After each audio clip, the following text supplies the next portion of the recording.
Good afternoon everyone. Alam nyo ba na noong December 30, 1896, binitay si Jose Rizal sa Bagong Bayan na ngayon ay tinatawag na Rizal Park. Dahil sa kanyang mga ideya tungkol sa kalayaan, naging inspirasyon ang kanyang kabayanihan sa mga Pilipino upang ipagpatuloy ang laban sa kalayaan. At ito ang aming presentation na ihahandog. Gaano mo kamahal ang Pilipinas? Kaya mo bang ialay ang iyong buhay para sa inang bayan? Nuestra patria ¡Adelante! Filipina, ¡Marchen! cuya tierra es oro y púrpura, los tesoros guardia en su lar, que tientan al juntador, y es por eso que el anglosajón ¡Hermes! Tracción la subió ¡Apuntad! a ¡Doctor Rizal! patria ¡Últimas palabras! mía Somos en tumes. misión. Sacúdete del traidor.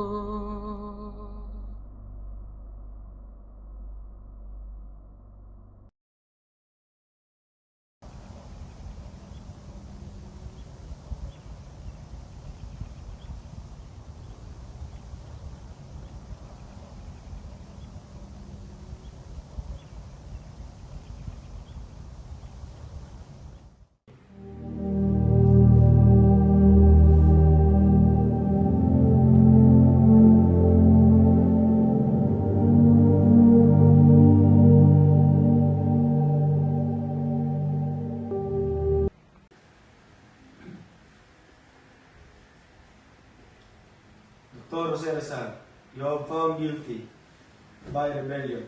You are sentenced to death by firing squad.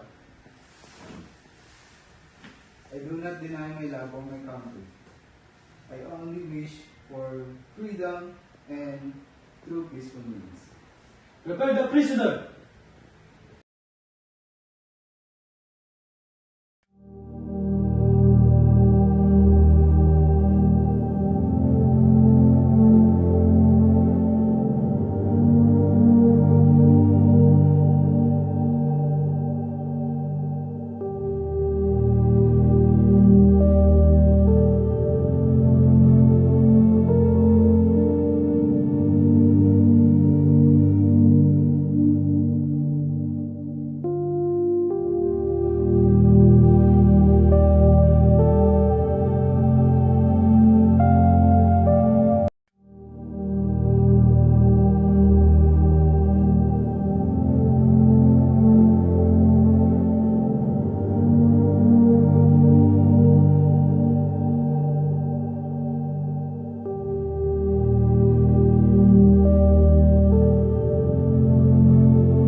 Do you have any last request?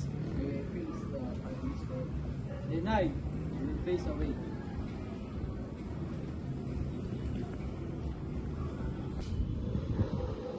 Any last word?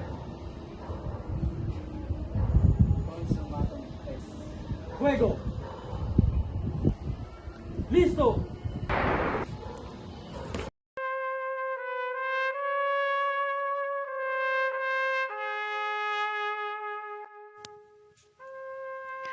Marami akong pangarap para sa aking bansa. Lalo na sa unlaran nito sa komersiyo, medisina, edukasyon at agrikultura. Ngunit sa pangarap na ito, kailangan ko rin ang aking kapwa mga Pilipino.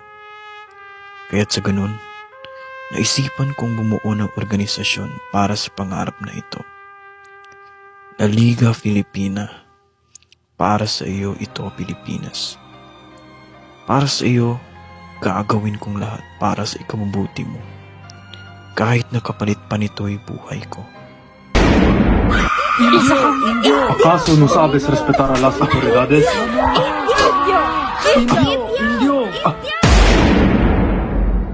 Buhay na hindi ginugugol sa isang malaki at banal na kadahilanan ay kahoy na walang lilim, kundi isang lasong nakakamatay.